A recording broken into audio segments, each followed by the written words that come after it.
All right, so here it is working. That's the water reservoir. If you put your finger in, you can tell the water is substantially cooler than ambient. Tomorrow I will bring a thermal imaging camera. Right now I have this fan disconnected. More on that later. But the main thing is that it absolutely does work. It has many more iterations and much more tweaking left to do for it to work well, but that is definitely substantially below ambient. Substantially. I would guess maybe 10 degrees or so below ambient. Maybe more. Maybe like 15. Is it as cool as a traditional phase change AC? No, not quite. But you know, the lines, you can feel that the lines are definitely colder than ambient. And I only have 130 CFM on a duct fan, an inline duct fan. I did make a Bernoulli device out of it, so it's sucking in. It's sucking in more just because it's accelerating the air and shooting it up over here. But these coils will probably be replaced, and this fan will also be replaced with more efficient ones. Right now, the bottleneck certainly is this.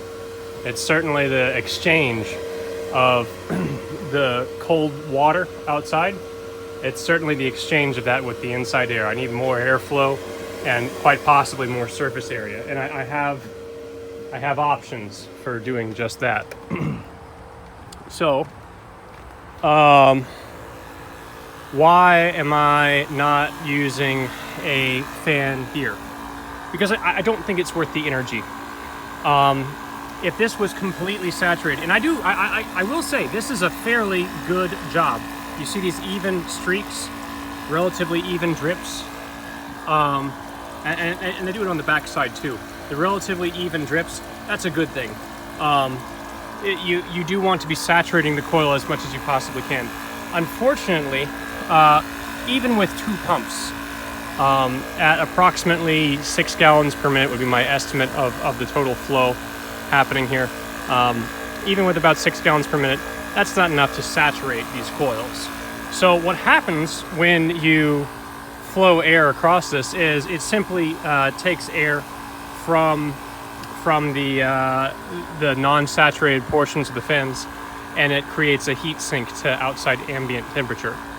So the fan on the coil may be more detriment than it is helping, and it certainly costs a substantial amount of energy. So I may just remove this fan and put this fan inside.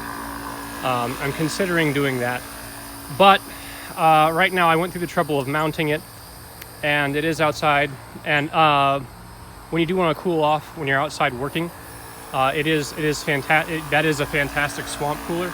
So if you plug this in, this will blow pretty cold air at you, which I guess is a neat enough feature for me to want to keep around. So on the inside, it's just a game of finding bigger and better heat sinks and bigger and better fans, because 130 CFM, it just ain't cutting it.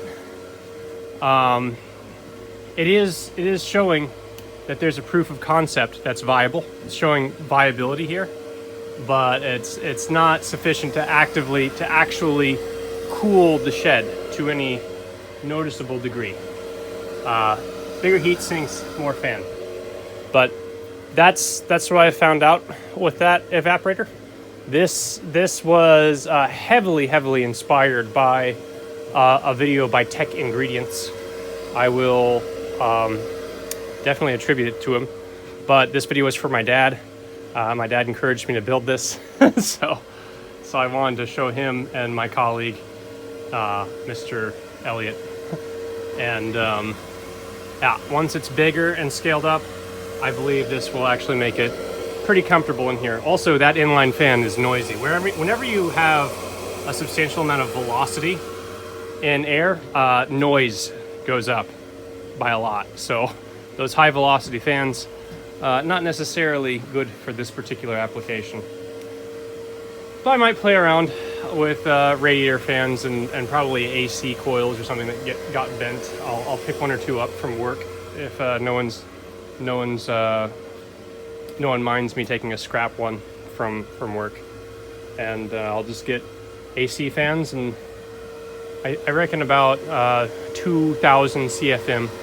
2,000 CFM would probably be adequate to cool the shed by a pretty substantial degree. All right, I'll see you next time.